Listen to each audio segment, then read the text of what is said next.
시청자 여러분 안녕하십니까? 서울의 소리 이득신 작가입니다. 부산시장 후보로 나선 국민의힘 박형준 후보에 대한 비리 사건이 이번에는 성추행 폭로 대가 5천만 원 금품 제공 사건으로 번지고 있습니다.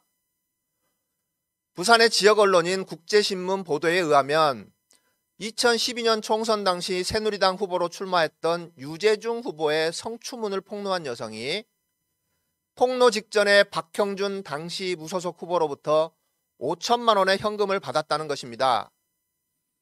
이번 비리는 참으로 박형준 후보가 비리 종합선물 세트의 완성판이라는 것을 보여준다고 말할 수 있을 것 같습니다. 2012년 유재중 후보의 성추문 폭로 대가로 당시 무소속인 박형준 후보 측으로부터 5천만 원을 받았다고 밝힌 여성이 4월 1일 국제신문과 전화 인터뷰를 갖고 관련 의혹을 다시 한번 확인했습니다. 그는 거액의 금품을 수수했고 박형준 후보와도 3번이나 만났다고 밝히고 있습니다. 2012년 당시 총선에서 부산 수영구 후보로 맞붙은 두 후보의 대결은 박형준 후보의 새누리당 경선 불복에 따른 것입니다. 유재중 전 의원과 성추문이 있었다고 폭로했던 이 여성은 박형준 후보로부터 거액의 금품을 받고 박형준 후보의 당선을 도울 목적으로 유재중 후보와의 성추문을 폭로한 것입니다. 더욱이 이 여성이 투서를 작성한 공간은 박형준 후보의 선거 사무실이었다는 점에서 더 충격을 주고 있습니다. 이 여성은 국제신문과의 인터뷰에서 당시 이야기를 지금 털어놓는 이유에 대해 10년이 지난 일이지만 항상 가슴에 묵직하게 남아있는 게 있었어요. 그러다가 애 아빠랑 통화하게 됐고 내가 먼저 털어놓았습니다. 나쁜 짓을 한 건 알고 있습니다. 라고 말하며 2008년에도 이 여성과 함께 무고 혐의로 기소돼 징역형을 선고받은 인물 A씨가 남자 2명을 데리고 와서 유재중 성추문 사건을 제안했다라고 폭로했습니다. 이 여성은 왜 성추문 기자회견을 하게 됐냐는 질문에 당시 박형준 후보 측 인사에게 경제적으로 도움을 많이 받으면서 가깝게 지냈다. 선거 3개월 전부터였다. 그 사람이 의도가 있다는 걸 전혀 몰랐다. 지금 생각해보면 박형준 후보 측에서 깔아놓은 판에 나를 끼워넣은 것 같다라고 말했습니다. 또한 이 여성은 2012년 성추문 기자회견 이후 너무 많이 힘들어서 자살까지 시도했다라고 토로했습니다. 이 여성은 박형준 씨가 절 만난 적이 없다라고 하니까 전 더 억울하다라고 말하며 그때 박형준 후보와 함께 와이프도 만났다. 각각 다른 날에 사무실에서 3번 정도 만났다라고 말하고 있습니다. 5천만 원을 받은 경위에 대해 날짜는 정확히 기억나지는 않는다. 저녁을 먹고 해운대에 있는 노래방에 갔다. 사람들이 8, 9명 정도 있었던 것 같다. 박 후보의 측근인 A씨와 B씨, C씨는 확실히 기억난다. 라고 말하며 다른 사람들이 노래방 모니터 앞에서 춤추고 놀고 있으니까 B씨가 저를 불러서 겉옷을 가지고 오라고 했다. 옷을 주니까 쇼핑백 위에 덮더라. 이게 뭔데? 라고 물어보니 아무것도 아니고 집에 가서 봐라 라고 하더라. 궁금해서 이게 뭐지 하면서 봤는데 돈이었다 라고 말했습니다.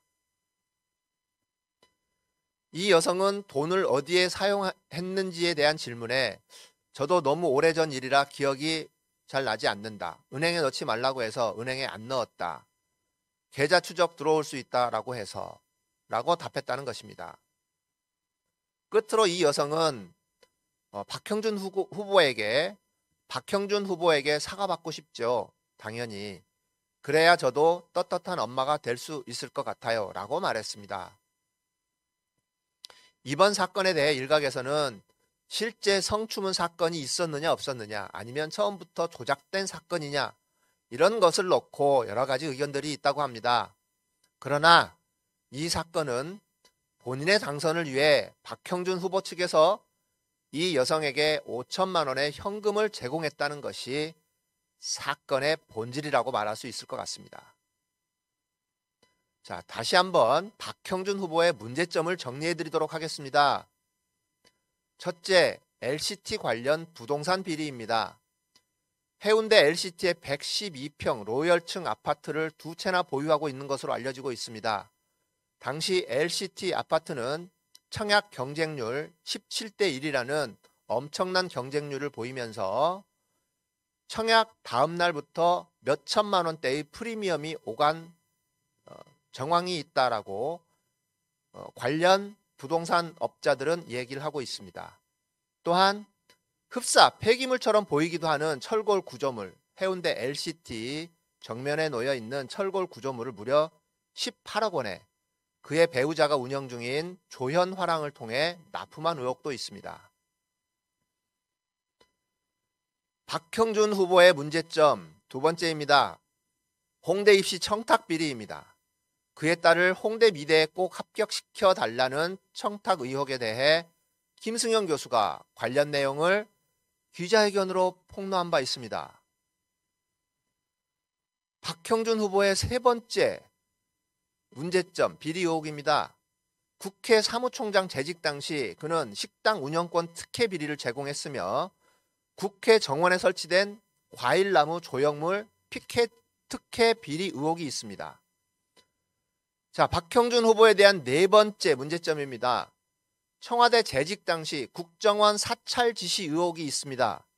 그는 이명박 정부 시절 청와대 홍보비서관으로 재직 당시 4대강 반대운동을 펼치던 환경단체와 환경운동가를 탄압하며 종북단체와 종북인사로 분류하여 끊임없는 국정원 사찰을 지시한 것으로 알려져 있습니다. 그는 같은 운동권 출신이었던 전 부인을 저버리고 재산 많고 집안 좋은 사람과 재혼을 했습니다. 전 부인은 그가 동아대 교수가 되기까지 헌신적인 뒷바라지를 한 인물입니다.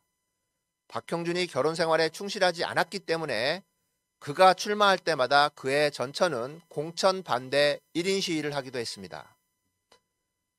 부산 지역에서는 이번 선거를 놓고 심지어 박형준의 숨겨진 비리 찾기 프로젝트라는 말까지 나돌고 있는 상황입니다. 국민 여러분, 그리고 부산 시민 여러분, 이번 선거는 민주정부의 개혁을 이어가느냐 중단하느냐라는 중대한 기로에 놓인 선거입니다.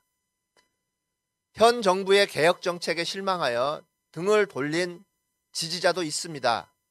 하지만 우리는 최악의 후보가 당선되는 것은 결코 막아야 합니다. 마지막까지 적폐의 준동을 막아내는데 여러분들의 힘을 모아주십시오. 포기하지 않는다면 승리는 우리의 것이 될 것입니다. 지금까지 서울의 소리 이득신 작가였습니다. 감사합니다.